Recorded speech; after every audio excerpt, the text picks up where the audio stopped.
everybody, and welcome back once again to the YouTube channel. Today, we're working on the boat.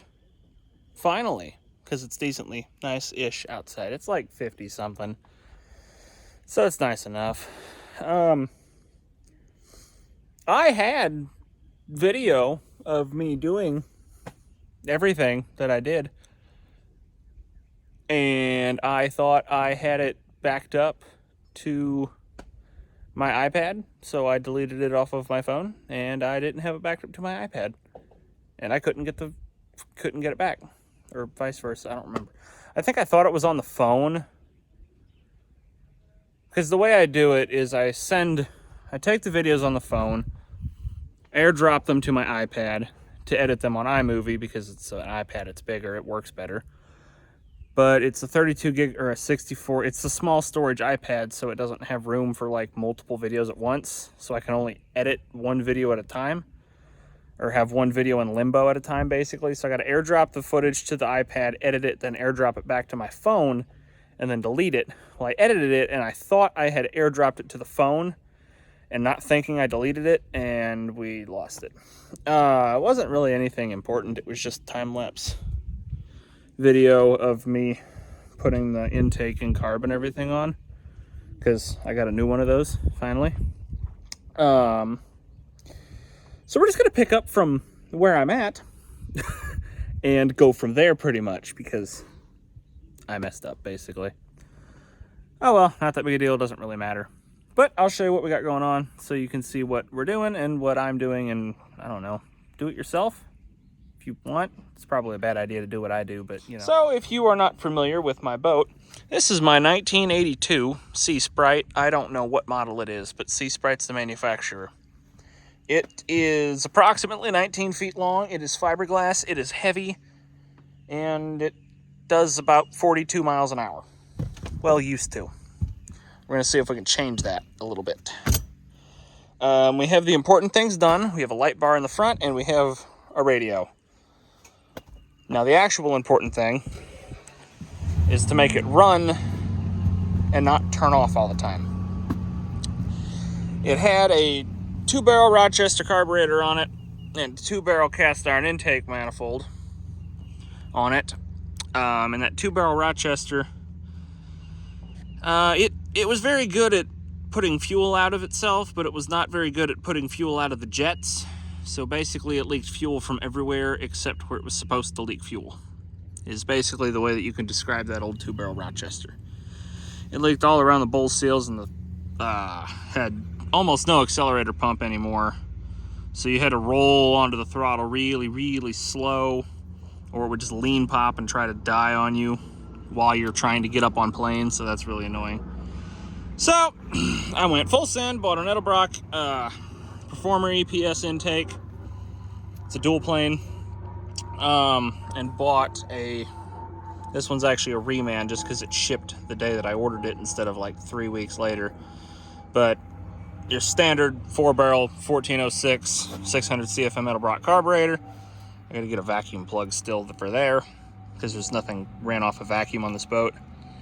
I know this isn't right, having that strapped to no, it's not the radiator hose, the water hose, coolant hose. I don't know, it's not coolant because it's water.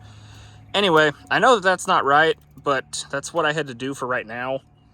I'm gonna come up with a bracket later, but I'm just doing this for right now for a proof of concept, because I had to make this little doodad here because it's further forwards, because of it's not a marine carburetor or anything like that. I would have never found the right one to line up other than that 2-barrel Rochester, which I was not going through the process of rebuilding, because it's a 2-barrel Rochester on a 2-barrel cast iron intake. We cut about 10 pounds off right here by, well, probably about 20 pounds. Probably not 20. I don't know how much the weight difference is. I didn't weigh them. I just went, yep, that's lighter. Anyway, we cut probably 10 pounds off of the back, which will help because it won't hopefully squat so much. That way when I add that extra battery, you know, it equals out. Put new spark plug wires on it because those needed replaced. That was just a make your own kit from O'Reilly's. Air cleaner, because obviously you need one. Put a spacer on it because I thought it would look cool. It really doesn't need that spacer on it. And that spacer might go away depending on how high I want to make my casting deck in the future. That spacer might disappear because it doesn't need to be there. But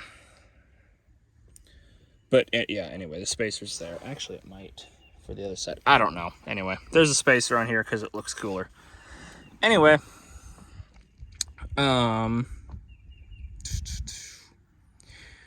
yeah, I don't know. It's ready to run. I just need to time it, but it would probably start up. Oh no, because I need a fuel line.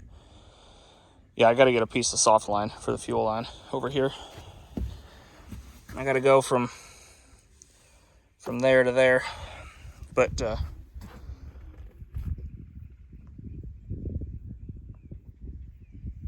there we go. Now it switched to the right thing. Anyway, I got to get a fuel line, vacuum cap, and then we should be good, actually.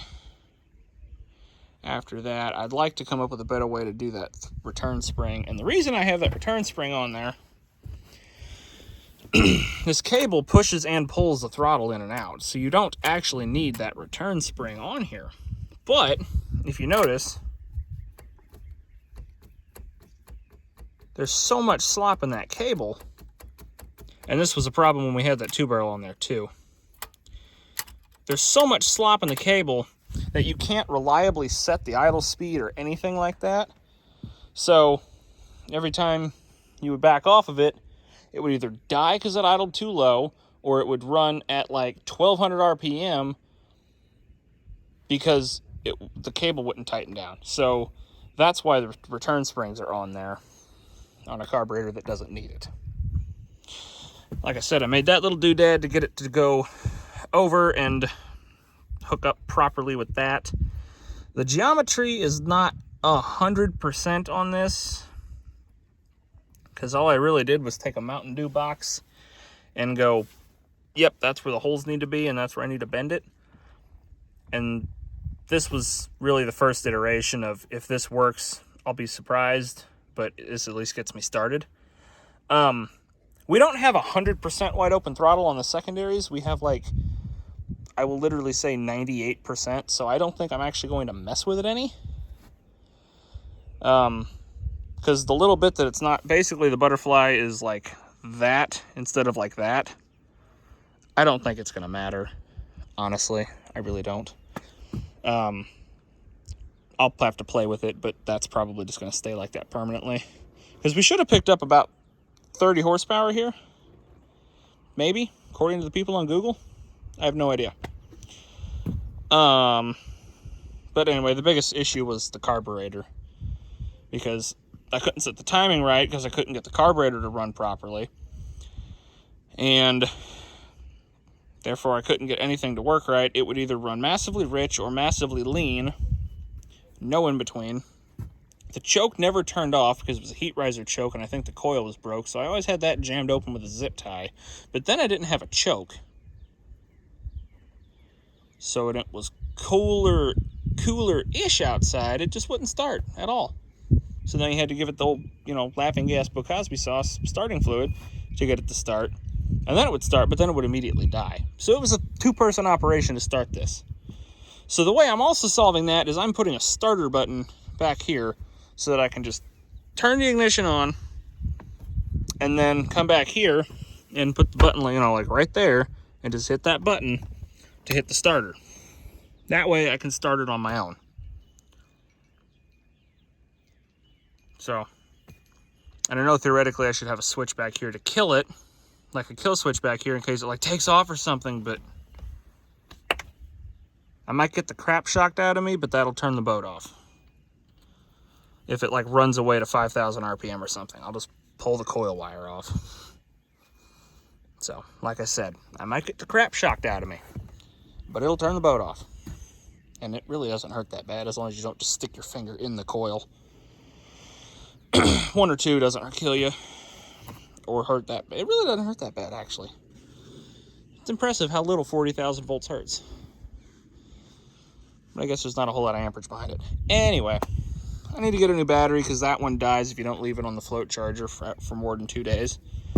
I really should fix that fuel filler hose because that's actually a radiator hose, but it works. And the sending unit doesn't actually screw into the tank. It just kind of sits there for good looks. So if you fill the tank up more than halfway, it dumps fuel into the hole, which is great near an engine that makes flames and explosions. Also, gasoline is slightly dissolving. It's solventy, and it kind of dissolves stuff. I really don't know if gasoline will dissolve a fiberglass boat or not, but I can't imagine it makes it stronger. So, you know. But other than that, that's really the only... Okay, well, we gotta fix that too. But, you know. The 42-year-old hoses that are exposed to gasoline, weirdly enough, aren't doing so hot. But that black one's the vent, so that's not a massive issue. That there's, you know, a messed up spot there. That's not necessarily a massive problem. It's not good, but it's not a massive issue. And this is all because there's no cover over the engine enclosing the vapors. If there was a cover over this, that would all be a much bigger problem, because then you can saturate the air inside that cover with gasoline, and then as soon as you hit the key and a starter motor sparks, it just boom, explodes. Which is part of the reason there's that blower right there, is to suck the fumes out. So, but anyway. Yeah, a lot of that's just little stuff that isn't right, but doesn't matter right now, if that makes sense, because there's other things preventing that from being a problem. So, like the engine cover. So, anyway, that's pretty much where we're at on this. Next video will be me starting this setup up, timing it, checking for water leaks. I got to clean up all of the manifold drains and the block drains and get those cleared up so that they seal properly and don't drip water everywhere. I might have water in the fuel tank. I'm not sure. There's something reminiscent of water in the fuel filter, because that's not gas. So, you know, I need to figure out something. Also, that tank is... Yeah, see here, this is what I'm talking about. I think there's water in there, the way it's beating up in there. See that? Yeah, I'm pretty sure there's water in there. Which sucks, because I'm pretty sure I accidentally filled that tank up.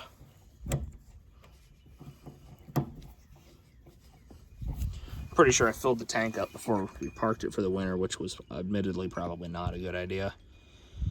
But, anyway. Yeah, that's, I really should probably clean the tank out, although, I don't know.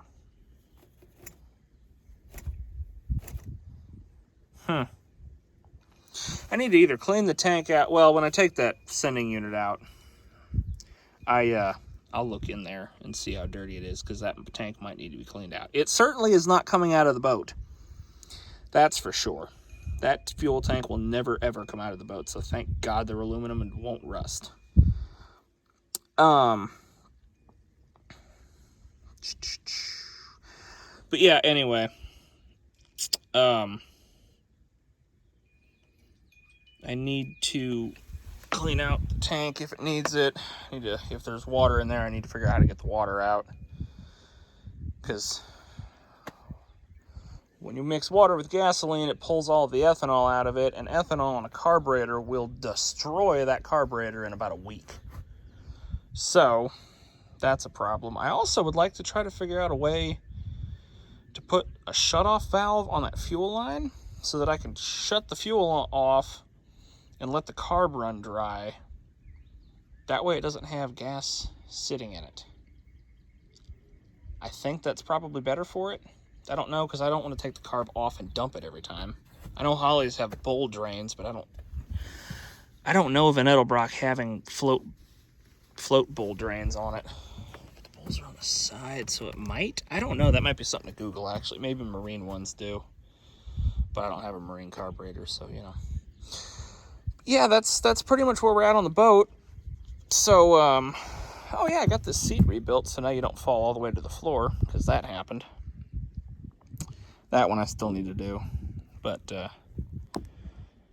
Right now, this year, we're going for function and function and reliability, and then next year / the winter, so like this next winter upcoming, so this year's winter, but also next year's winter, you know what I'm talking about. Anyway, that's when we're going to focus more on the prettiness of it, so like maybe get new carpet if I decide to, recover the seats, recover the basically interior next winter. That'll pretty much be what happens. And then I'll figure out if I'm going to do something different with the seats, keep the same seats, because they'll be rebuilt with wood. I just got to figure out what I want to do with them. You know, all those panels on the side there, those are all falling apart, and the glove box doesn't latch, and maybe new gauges, because I don't think the tach's right. The oil pressure sometimes doesn't work.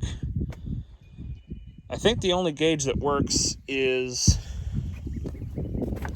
Well, the speedometer broke, but that's because I broke the sensor off the back, which I have a new one to fix that. So yeah, here's the issue with these seats. As you can see, they're not really attached to the boat anymore. Oh, also I need to build boxes for the speakers so they're not just flopping. The depth finder works.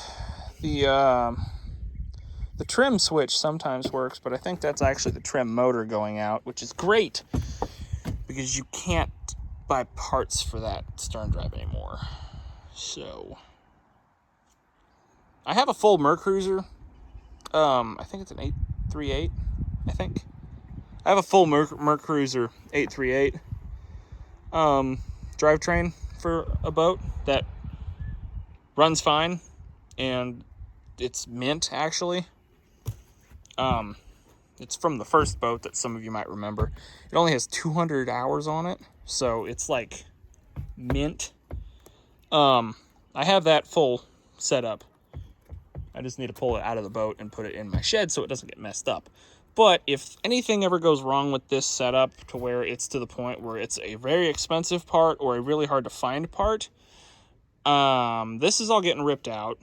That engine's going to get sold because it's a Chevy small block with a steel crank and I think steel rods. I don't remember, but I know the crank is steel on the marine engines. So that's a plus, which just means that it's tougher basically. You can give it, well, because a marine engine, there's no transmission. The operating range for, well, I don't know about this engine because there's no sticker on it, but the operating range for the Mercruiser engine I have is, I think 45 to 5,000 RPM is operating range, the top end operating range basically. So, you know, this engine, you got a small block 305 running 4,500 RPM for an hour at a time on a boat, so that's why it's got steel crank and all that stuff in it. Anyway, I think the temp gauge, actually, I think all of the gauges work. Actually, I had the oil pressure gauge reading weird one time, and the tach doesn't seem right at idle, but then, I don't know. I don't know. I've just never gotten, I haven't used it enough really, so that's pretty much where we're at. But yeah, this is getting long. So next video, we'll get into what I'm actually doing a little bit more. So thanks for watching. This was a boring one, but you know, you got to hear my beautiful voice for 17 and a half minutes. So anyway, that's pretty much where we're at. And then Myrtle is a whole separate thing. That'll also be a video about what's going on. So anyway, yeah, I'll see y'all later. Thanks for watching. Welcome back to another part of this video, everybody. It's a beautiful 70-degree day out here, and it looks done. I have to time it, but the choke is wired up, you know, just grounded right there because that's all it needs to do, and power in. And that was a little bit of a challenge because come to find out, since it's a boat and it's an 82 and there's 0 accessories on it, the only thing in the back of the boat that is switched ignition is the ignition coil. And you can't wire the choke up to the ignition coil because the voltage drop from running the electric choke is enough to screw with the coil, and you either get a bad spark or no spark. So I didn't want to wire it up to there, and I don't have enough wire on hand without running to town to get some, and I really don't want to do that. Mostly I don't want to wire all the way from the ignition switch up front to the back here for the choke, but I'd have to run along there, all the way up along that, all the way up to the front, to the ignition switch to get switched ignition for the choke. So, what I did, it's not necessarily ideal, but it at least works for right now. I put this switch right here, which is the choke. Choke's on, choke's off. It's not ideal, but it works for right now, which is all I really care about. Right now we're going for getting it running and reliable. Later this year, maybe next year, depending on how my vehicle situation works out, because I'm still trying to figure out cars and everything like that. I'm still trying to get vehicles sold and whatever. Taxes are coming soon. Depending on how money works out, we might start working on the interior of this year, but I don't want to throw a whole lot of money into this because it's a boat, you know. It's not an essential thing. But you know. Anyway, so after I get this engine cover and everything built back here, that would be inconvenient to get to every time you want to start it. So then it would probably get ran up to the ignition switch and wired up correctly. But for right now, that's going to serve purpose perfectly fine. Also, it's summer and you really don't need the choke on it anyway. So, you know, I may not ever really have to touch that unless it's cold outside. But the thing I'm most excited about is this button right here, which is the starter button, because you can't reach that and be back here trying to mess with the throttle if you need to. It's a two-person job. So at least there, I can start the boat from back here, you know, turn the ignition switch on so I have spark, but I can come back here and start the boat from back here, and I can't turn it off from back here correctly, but that'll turn the boat off. It'll zap the crap out of me, but that'll make it turn off. So, if it starts up and runs away or something, I'll just yank the ignition coil wire off, and that will turn it off. I can guarantee you that. So, yeah. Everything appears to be correct. I need to time it, start it, and run it for a little bit. I need to run water through everything, flush the dirt and mud out of the manifolds and everything so that those seal up, and the block drains and everything like that. Clean up this disaster area of tools. Give it a quick vacuum to get all the stuff out of here from working on it and everything.